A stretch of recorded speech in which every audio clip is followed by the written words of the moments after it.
No, baby. No, baby. Yeah, I'm sorry. You gotta go. No, I'm sorry. You gotta go. You gotta go.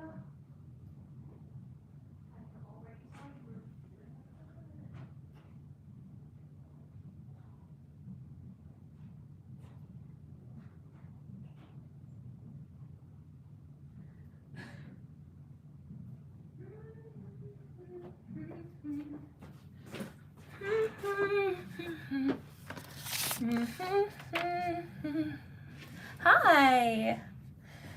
No, you did not miss it. I literally just logged on. I just had to leave for a second to put my cat away. Because believe it or not, he was gearing up to ruin it. I could see it in his eyes. He was sleeping all day, and the second I sat down, he was like, it's my time. Are we making a video together, Mom? No. All right, so I have my block from yesterday. Let me turn on some music.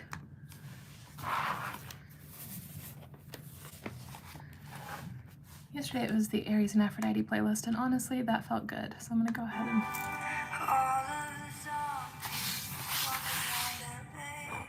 Hi, Maddie. Oh, the white drawing and thought, oh man. Let me get my tools.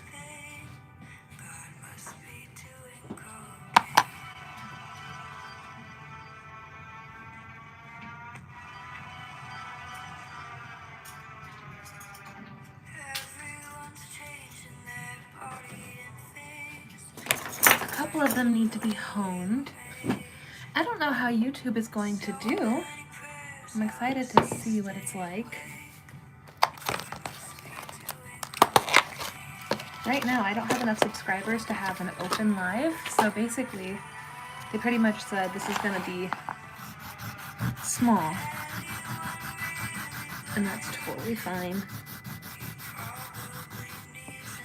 I might go on to TikTok a couple more times this week, try to get people to follow me here so we can open up the lives.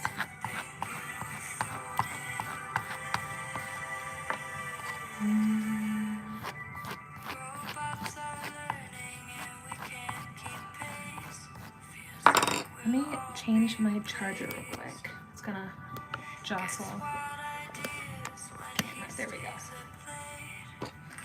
All right, what else?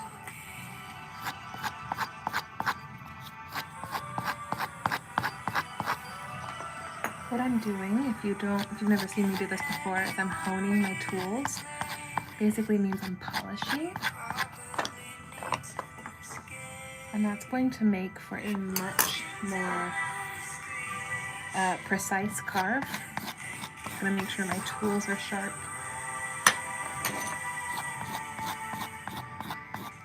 Okay. I'm not really worried too much about some of these, so I'm only doing a little bit because I really haven't used some of these from the new kit I got, new set. This part.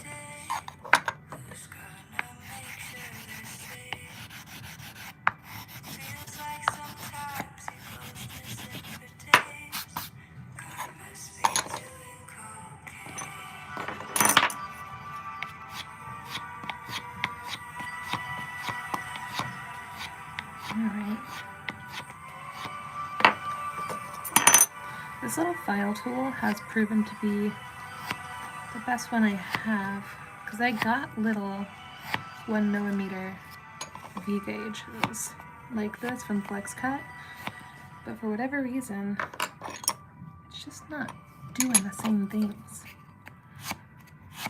And I love me some FlexCut. So. All right. Oh, there's 20 people on here. Apparently I'm only allowed to have about 25. I do think my, hopefully the people who subscribe to me, there's no cap on that. Okay, let's get started.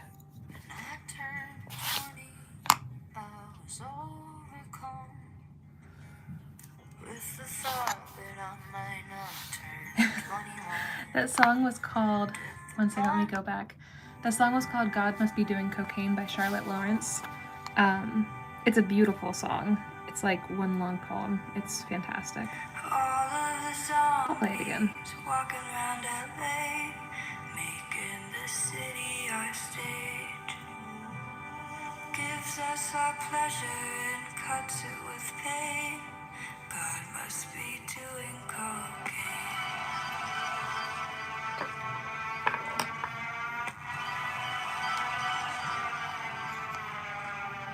Everyone's changing their body and face.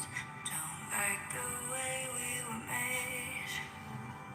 So many prayers, how does he stay awake? God must be doing cocaine.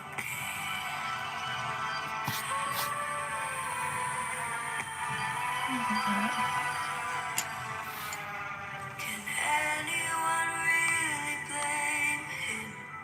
He probably needs an escape. Looking down at his creation and thinking we've thrown it away. Robots are learning and we can't keep pace. Feels like we'll all be replaced. Gets wild ideas when he stays up late. God must be doing cocaine.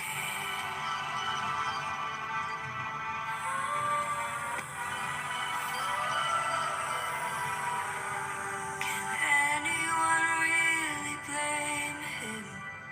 He probably needs an escape.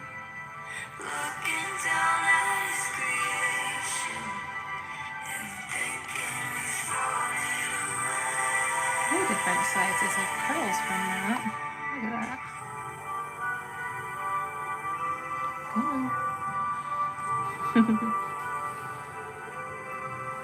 You know what? I wasn't gonna save them. I usually don't save curls like that, but these are going in the little curl flute. Feels like sometimes he goes missing for days. God must be doing cocaine.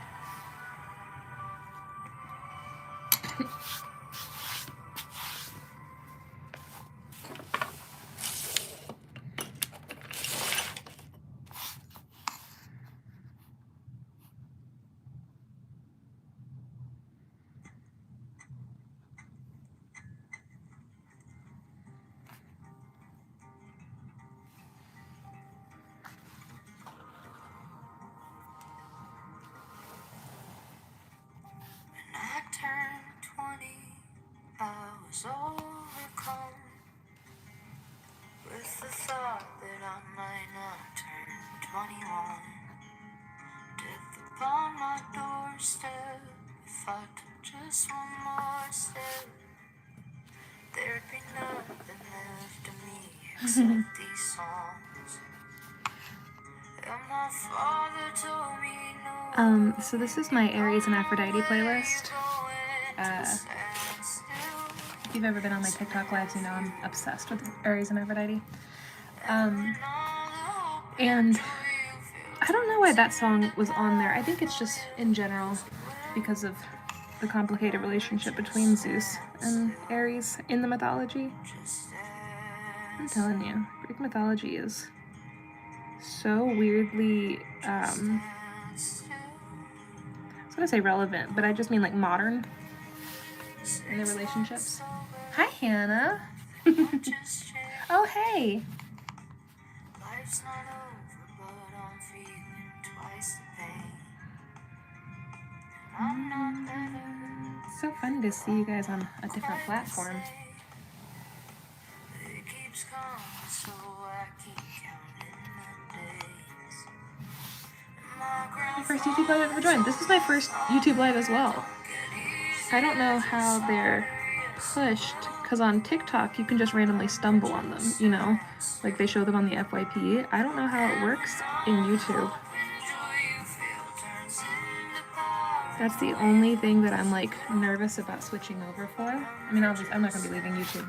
I don't have plans to leave TikTok, but it's a little dicey.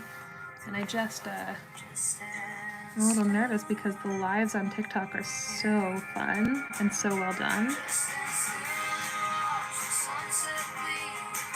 Can you see the hearts?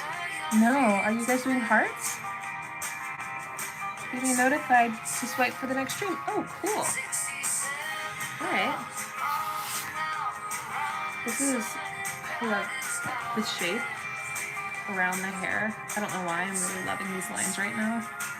I'll go ahead and zoom you out a little bit. I'm very, very satisfied with these 2 points.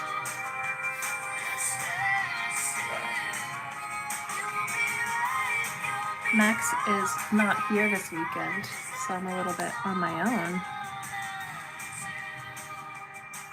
She's seeing a Dimension 20 show with Brennan Lee Mulligan, who's her favorite human on Earth, pretty much.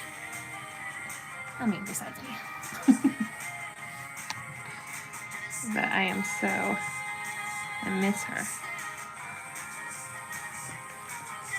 She's in New York right now. It's funny because she's actually hanging out with my best friend Jenny. Like, they're fully just hanging out without me. When I swipe up, it goes to a different live. Huh. That's cool. Okay. I really hope that, I hope that does it. So I was saying from the beginning, YouTube has a rule about lives. I don't have 1,000 subscribers yet. And so they have a rule that anybody with over 50 subscribers can go live, but the lives are limited to just their subscribers and also to like 25 people. Like they'll only let 25 other people join. And I'm guessing, I don't know if they're like, I don't think they're promoting them or anything like that. And so I have to get to 1,000 subscribers before I can have any luck. Oh my god, look at that. I'm having a great time with these tools today. That is satisfying. Anyway, so I have to get to 1,000 subscribers before we can see if the lives can be like the TikTok one. So today they're just chill. Thanks, Anna. I know. Well, you know what? I don't know if it's them. I mean, I kind of get it. With TikTok, you can't go live at all until you have 1,000. So. But since it's a small group, we can talk about whatever you guys want to. Does anybody have a request for how they want this live to go? We can do a story. If you tell me what story you would like, what theme you would like, we can pretty much do anything you want because it's the very first YouTube and because it's a small group. So there is a perk to already be subscribing. Direct May, 999 accounts. All right, well, she'll be gone for a while. I don't know why. I saw the B and the 2 B's and I saw the 99. I really thought you were making a rude Brooklyn Nine-Nine joke and I was like, yes. All right, so the live is going to go by way of me describing every episode of Brooklyn Nine-Nine and my thoughts on every relationship and every character arc. Great. I could totally do that. I'm just so happy to be alive again. Oh, can you talk about a god or goddess that you never talk about? Sure, let's think. First of all, let's do the ones that I always talk about. So we always talk about, people always request Medusa and Athena, Ares, Aphrodite, Hades, and Persephone. Those are the ones that are the well-known ones. I haven't talked about Dionysus in a while. I do love Dionysus, but I have talked about him. Oh my god, god or goddess I've never talked about.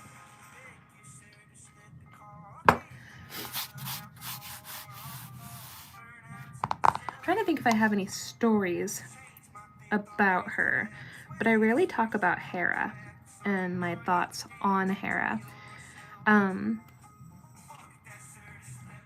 Okay, let's talk a little bit about Hera, because I do think that she gets a really bad rap because of her bad behavior in mythology, and yes, Hera behaves very badly, but there is a huge reason why she does that. So, going back to the very beginning, Hera was one of the original Olympians. She is Zeus's sister. She was number 3, I believe, that was swallowed. So basically, Zeus's mother, Rhea, was having children with Kronos, her husband, and Kronos went a little bit crazy, and he became very paranoid that his child, whatever child he had, was going to overthrow him, and he wanted to separate the children from their mother as quickly as possible because in his experience, he was able to overthrow his own father because his mother helped him. So he didn't really trust Rhea. And so every time she would give birth, he would stomp over and swallow that baby and then basically leave her again. And then they would do it again and she would have another baby and he would come over and swallow them. So the first baby that was swallowed was Hestia. And we never hear about Hestia, which you might be thinking, like, why didn't you tell me any stories about Hestia then? It's because Hestia doesn't really have surviving, because I can't say for sure that there was never any mythology about Hestia. Hi, Jill. Hi, Sydney. Oh my God, Scribble! So, Hestia doesn't really have a lot of mythology of her own. There's no, like, fun stories that we have, and I think that actually tells us a lot more about her specific vibes. People trusted Hestia. She was a goddess of the hearth and homemaking, and just I consider her the goddess of, like, being cozy and warm in your house, and being peaceful, and she kept her peace. So she doesn't really interact with other gods or with humans. So that's it. So, however, Hestia was the first. She was in the darkness the longest, and notice how she didn't make that everybody's problem. Very demure. And then the next one was Demeter. I can't remember if Hera or Demeter was next. I'm gonna say it was Demeter was next. That's Persephone's mom. And then the next one was Hera. And then after she had the girls, then she had the boys. She had Hades, and then Poseidon, and then Zeus was never swallowed, but he was the last one. He's the youngest of all of them, and the most powerful. So,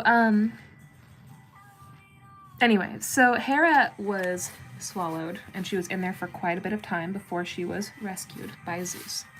And then she was kind of left alone for a long time. She helped fight against all of the Titans, which is what their father was. And she helped overthrow the government, basically, which was pretty badass and hot of her and all of them. And they put Zeus, basically, on the throne. He was the one that rescued all of them.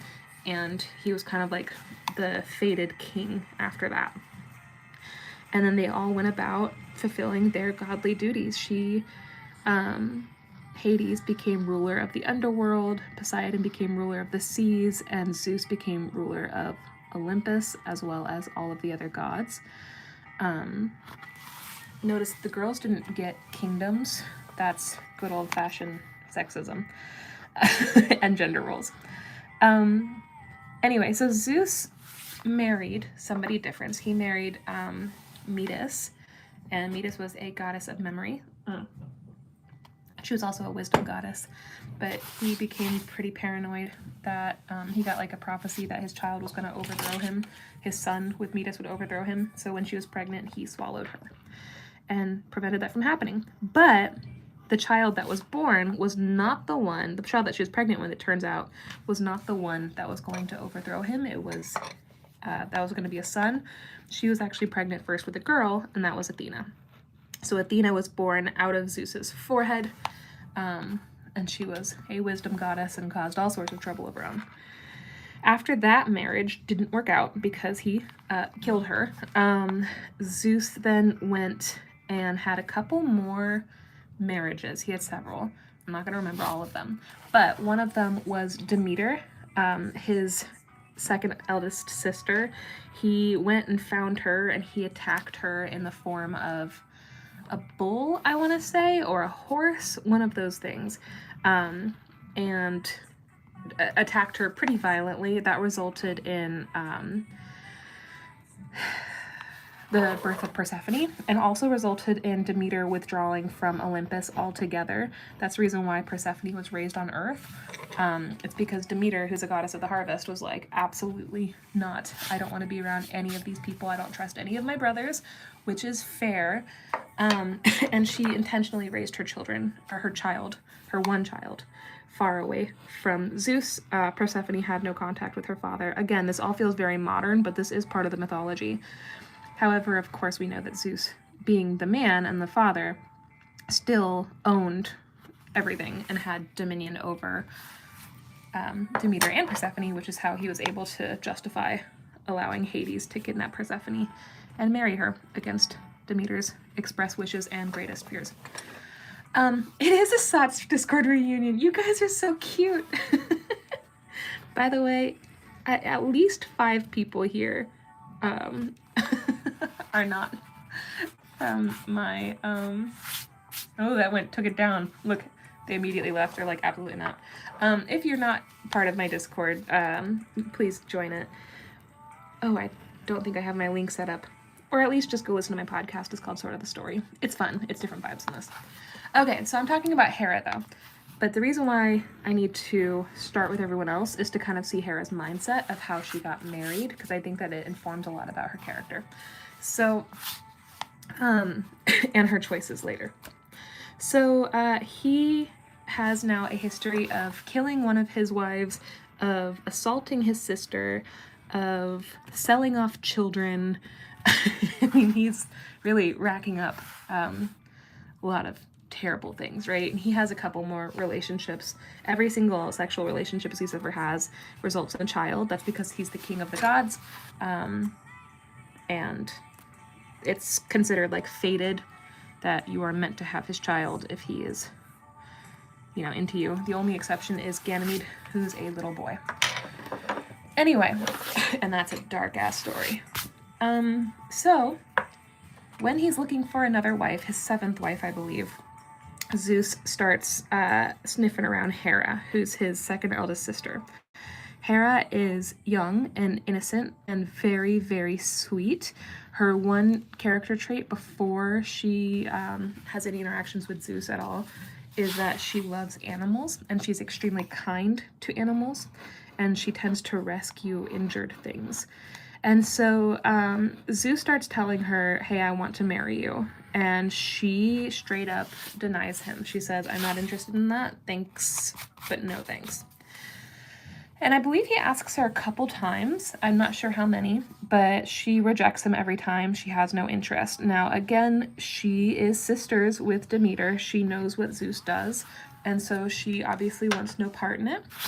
And Zeus gets it in his head that he is just going to die if Hera, who's extremely powerful, does not become his queen. He's like, I need that union to work.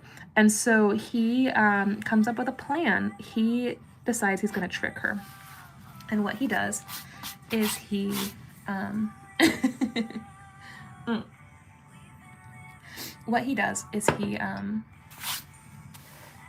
sends a rainstorm, right? He creates thunder and lightning, and he creates this terrible, terrible storm. It's like the worst that anyone's seen in a very long time. And then he transforms himself into a cuckoo bird. And he sits outside of Hera's house, and he cries and cries and cries. And he makes all these sad cuckoo bird sounds. And as he's crying, of course, that leads Hera, who again is extremely sweet. She's also a virgin and extremely soft-hearted. And she looks outside her window. She sees this injured bird out there in the storm. There's lightning flashing all around it. And she runs outside and she picks up this little bird and she cradles it to her breast. And she's like, I'm going to keep you safe. Don't worry. And as she does that, Zeus transforms into himself. Now, he hasn't been able to get close to her thus far because she is so powerful. She can fight him off, and he knows that.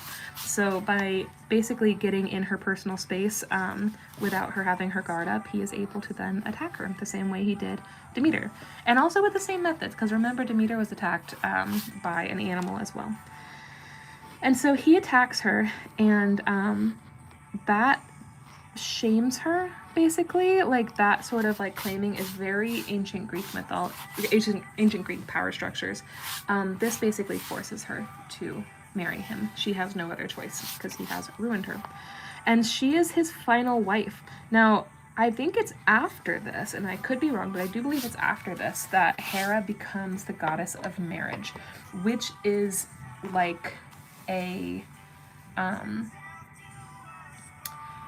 slap to the face, because Hera's marriage is a sham. It is violent and heartbreaking. And also, after he does this, because he didn't really love her, you know, like, he's not like gonna be faithful to her, so she finds that she is like constantly, not only is she forced to suffer the indignity of this marriage, but Hera's also now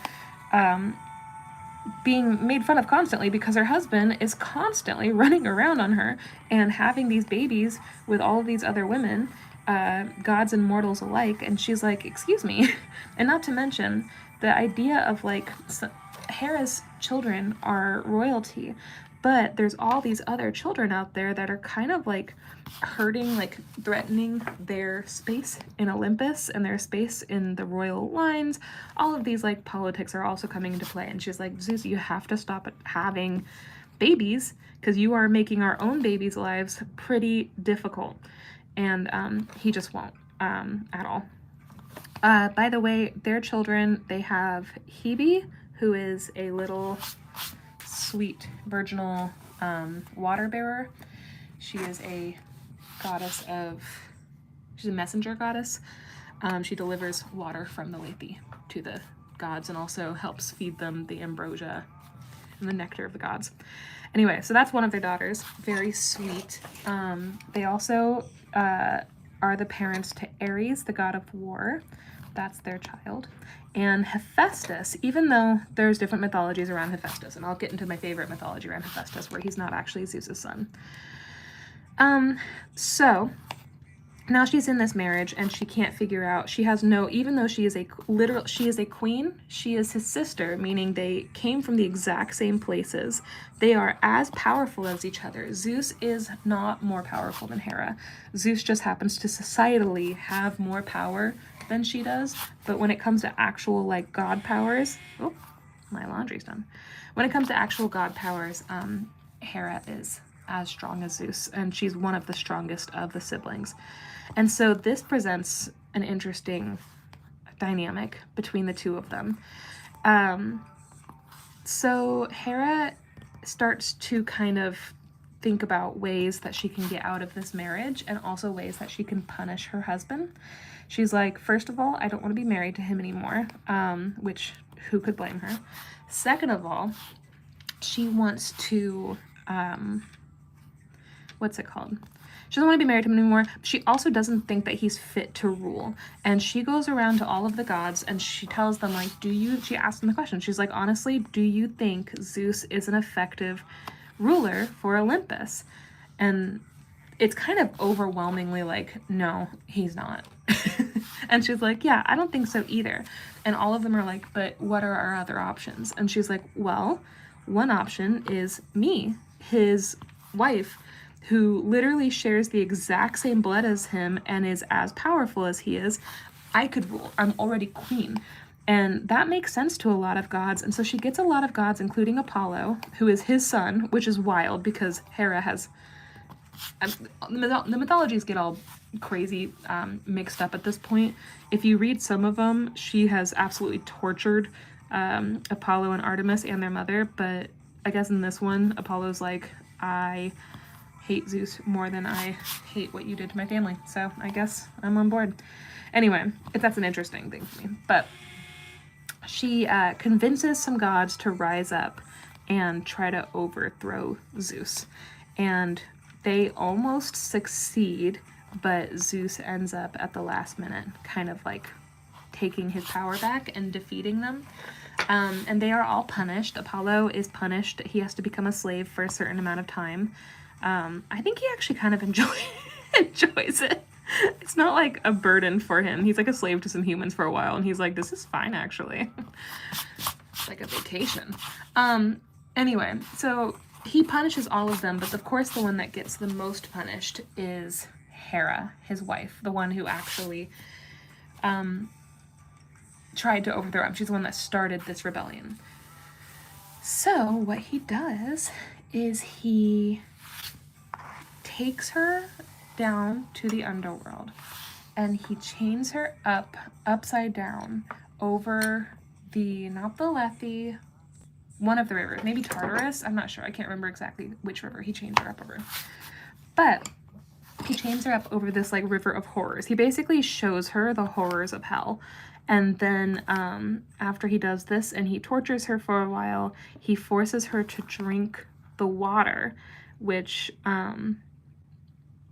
means that, and make a promise. He makes her basically swear on the river that she will never try to overthrow him again, that she will never try to harm him again.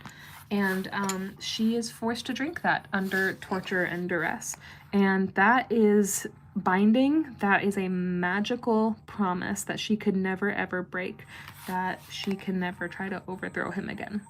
And then after that, he's like, great, well, have fun being my queen still. And then he releases her and he goes about his business. And he goes on to father many more children. He is constantly having affairs. He's constantly messing up and embarrassing her. And she can't do anything about it. And so that's when we see a shift in Hera in the mythology. There's this huge shift where suddenly she is no longer attacking Zeus. Now she is attacking the children. First of all, the women that he is having these affairs with, which some of them are consensual and so could be considered affairs. Lots of them are not. But she starts following him basically and attacking these women, trying to end their pregnancies so that he can't have these other children. And she even goes so far as to attack and terrorize the children. And that's not great. But I think that nobody ever actually considers Hera when they tell these stories, and that has always bothered me.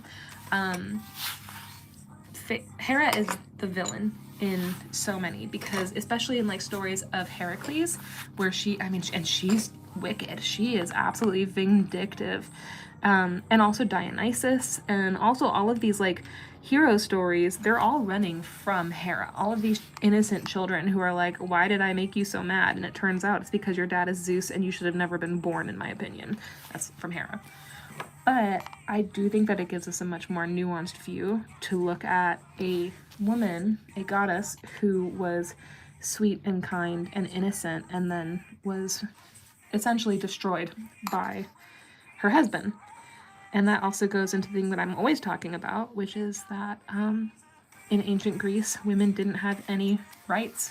And because women didn't have any rights and they were victims in every single sense in their society, no matter what their station was, that is extended to the goddesses and the queens in mythologies. They are rich, but they have no actual power. They are at the mercy of Zeus. And it's usually Zeus. I mean, it really is. I mean, if you look at the history of like Hades and Persephone, you can say that, yeah, Hades is the one holding all the power and doing all the wrong things in the Homeric hymns, but it's Zeus that gets that ball rolling. He's able to just say, kidnap my daughter, that's fine. Her mom can't do anything about it. I saw it's the Discord name. Hannah. There's so many good ones, which actually I can see is what makes it so hard. I wasn't going to change my name ever because I'm very undecided about things like that, but Janet Breadhead, that just spoke to me on such an extreme level.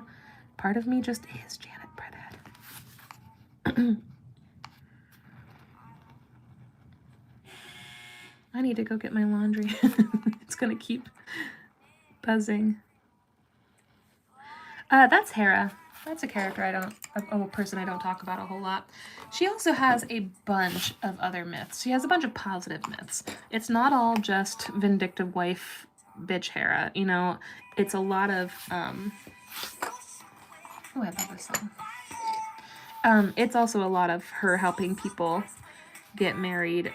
Hera's the one that grants Iphis a a whole new life as a man, which is beautiful in the tale of Iphis and Ianthe.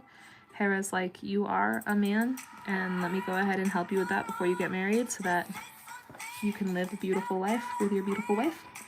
And I love that. Hera is extremely gender affirming, actually, in a couple myths.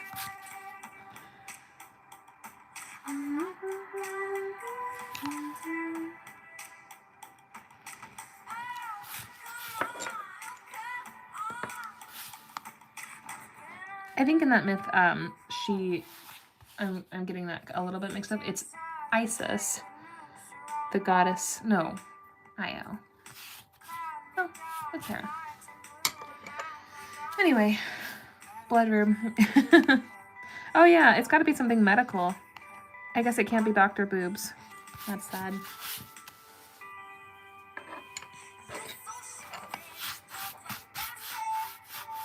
Iphis and Ianthe? I'm afraid I'm not going to remember all the details and do it justice. Basically, let me see if I can remember some of them. I'm not going to remember all the details. For example, in my head, it's Hera that does that. I think it actually might be the Egyptian equivalent. But I'm not sure. But basically the story is that a woman in Greece is pregnant, right? And she's about to give birth to the baby. Like, she goes into labor, and her husband comes to her, and he's like freaking out. And he's like, listen, if you have a boy, that would be great. If you could just do me a solid and have a son, I would love that. However, if you have a girl, I'm going to have to do the right thing and drown her in the lake so that she's not a burden on us financially. We can't afford to have a daughter. So just like keep that in mind, have a good labor. And then he like leaves her with the midwives. And this woman is now panicking because, again, she has absolutely no power at all. And her husband legally can do this. This was something that was done in ancient Greece quite a bit. The idea of like drowning your daughters was something that was done because when you have a daughter, you have to, pay a dowry to get them married off, and they're not considered like beneficial. Whereas if you have a son, he actually gets a dowry from his wife, and he can work and he can make money and he can get educated. There's just like a bunch of stuff that can happen with a son. So lots of people were drowning their daughters. She gives birth, and as she's giving birth, she sees a vision, and the vision is of a blend of Egyptian and Greek, and I believe Roman gods in the room with her. Now that I'm thinking about it, I think it might be the goddess Io, who I think is here. I'm honestly not sure. I'm gonna say Io. As she's sitting here, the goddess Io, and she's seeing all these gods in her birthing room, and she's like hallucinating because she's in so much pain and she's so panicked. Io steps up to her and is like, "Hi, her name is Telethusa." She's like, "Telethusa, listen to me carefully. You are going to have a daughter." And Telethusa is like, "Oh my God, no. And she's like, "It's okay. You're going to have a daughter, but I'm going to make sure that everything is okay. So you're going to have to just trust me."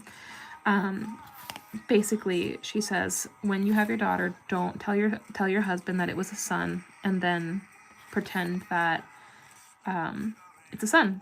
And I'm going to come to you one day and I will help you. And so Telethusa has a successful birth, and it is, in fact, a daughter.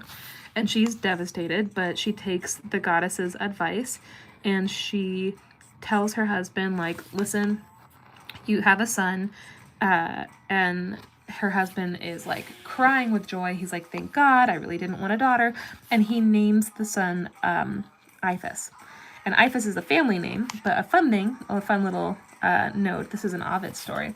Iphis is also a story that can be, or a name that can be used for both men and women. It's kind of gender neutral.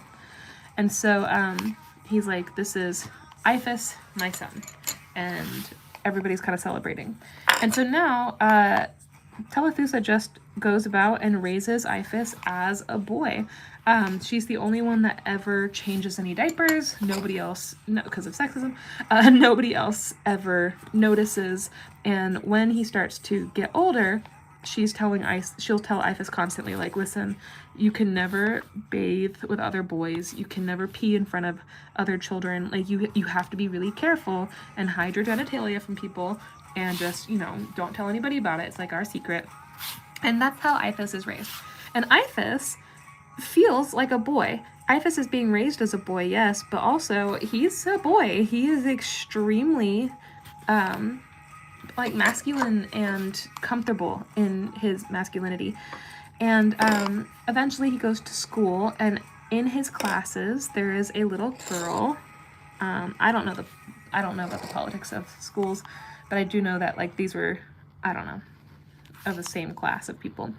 So he eventually goes to school, and in his class there is a beautiful little girl named Ianthe. And Iphis and Ianthe very quickly fall in love. I mean, even as children, they become so attached to each other, and they play together all the time. They talk to each other about everything, and they grow up kind of like attached at the hip. And when they're about 13 years old, which is about the age that people started marrying off their children, the families make a deal and decide to marry Iphis and Ianthe to each other. And Ianthe is, like, stoked. She's like, this is the best possible scenario, because honestly, they could have married her off to, like, some old dude. But this is, like, a great scenario for her, that she's being married off to her best friend and somebody that she already loves a lot. And Iphis is also extremely happy, but he's also terrified, because he realizes this is the end of the line for him. He can't go on pretending that he was born a boy, because eventually, of course, Ianthe is going to see, and that's going to kind of ruin everything for him. And so he starts to just panic and get really quiet and scared.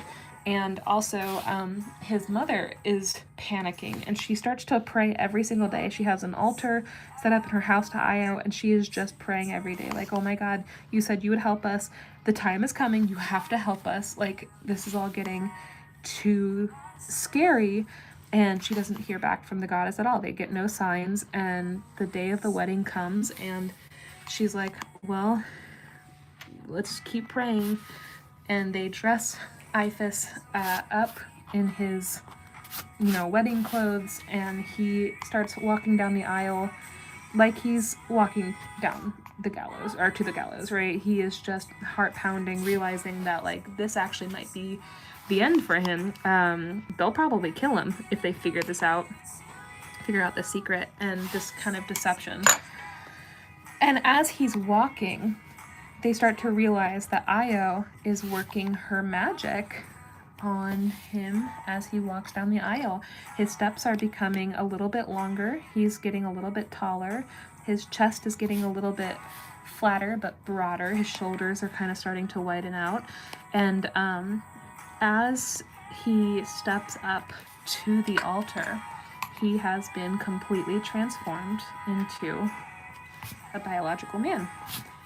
And he kind of greets his bride at the altar. And the story ends with Iphis holding Ianthe, like the last scene in this Ovid poem, which is beautiful. It ends with Iphis and Ianthe lying in each other's arms and, like, basically promising to pray and sacrifice to Io for the rest of his life because of what she did for him. And I think that's such a beautiful story.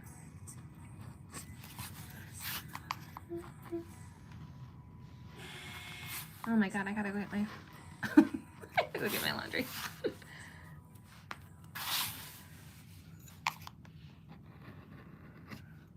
That beeping is driving me crazy. I might take a mini break to go get my laundry. Talk in the chat for just a second. Oh, our hair is coming along. How exciting.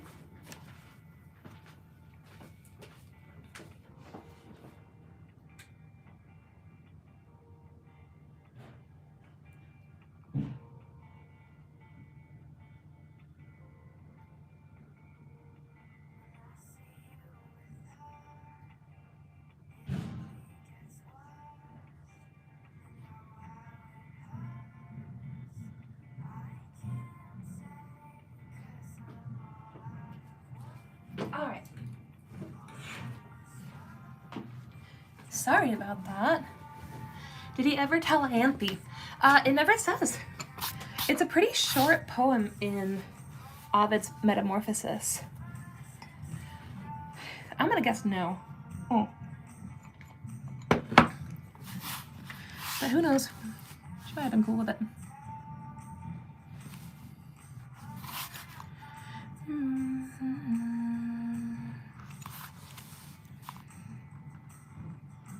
There is another story. I believe it's also in Ovid's Metamorphosis.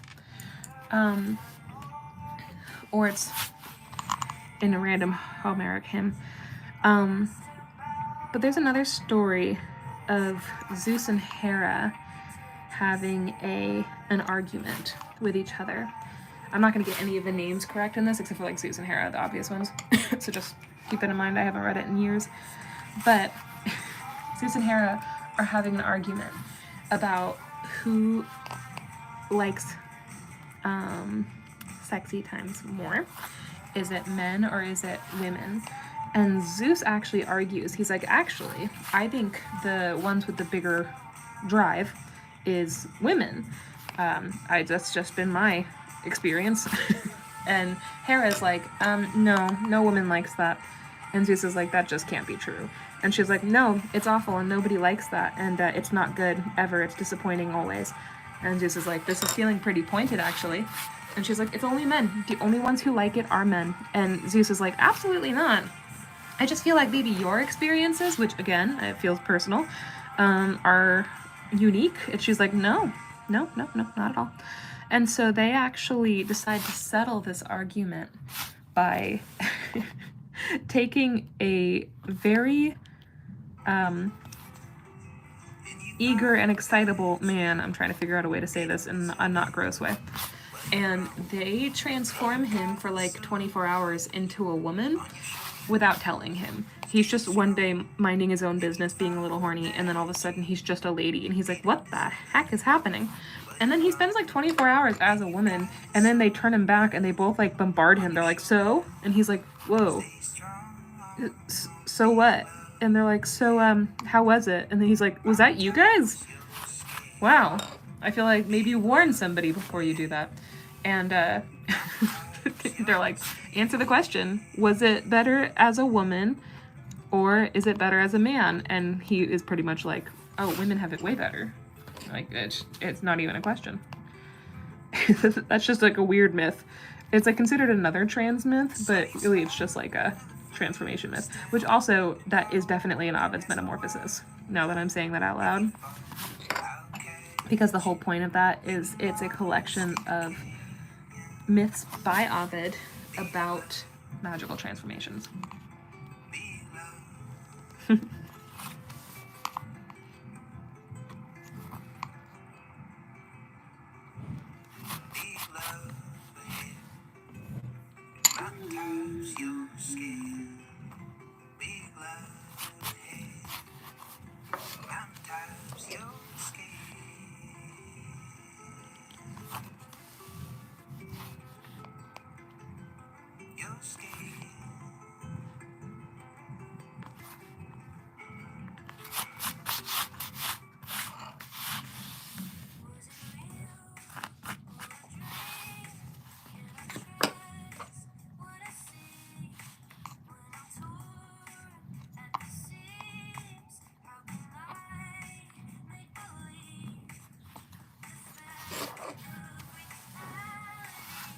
Oh, Gabbergabs. It is so fun that it really is just like a fantastic, easy to read book. All of the story, like they all feel so modern in a very specific way, and they're written so kind of effortlessly. It's a genuinely fun read, where not all mythology is fun. I know everybody's super into the Odyssey right now because of Epic, and I love Epic, and I love the Odyssey, but that's a dense read. it just is. It's a lot of war and long talk. Iliad's even worse. Iliad is like just thousands and thousands of ship names. The saving grace with the Iliad is it is the most violent book I have ever read. It is fantastic if you like violence, which I do. All right, crew. I think what I'm going to do is I'm going to end this live at 60 minutes. And I'm going to switch over to the clock app for a little while. Try to get people to subscribe to me on here through there. I think that's my best bet for this platform. So just so you know, I'm going to finish the final details over there.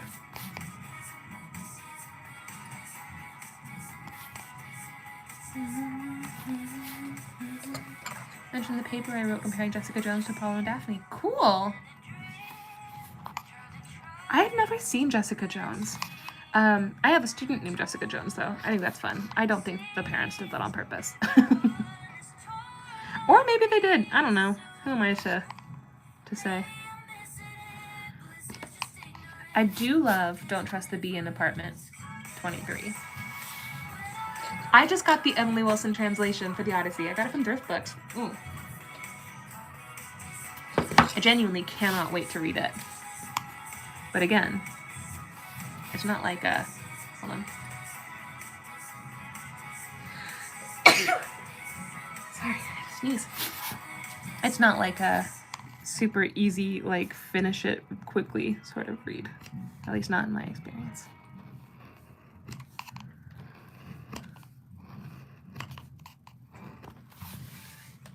Stories about Persephone that aren't her kidnapping. Nope. Nope. All of the modern non-kidnapping love stories are all of like the ones that you know right now are oh, about Persephone? Yes. I'm sorry. I thought you meant do you know any of hers and Hades' origins? Like, is anything written that wasn't kidnapping? Which, no. It was pretty much universal that Persephone was kidnapped against her will.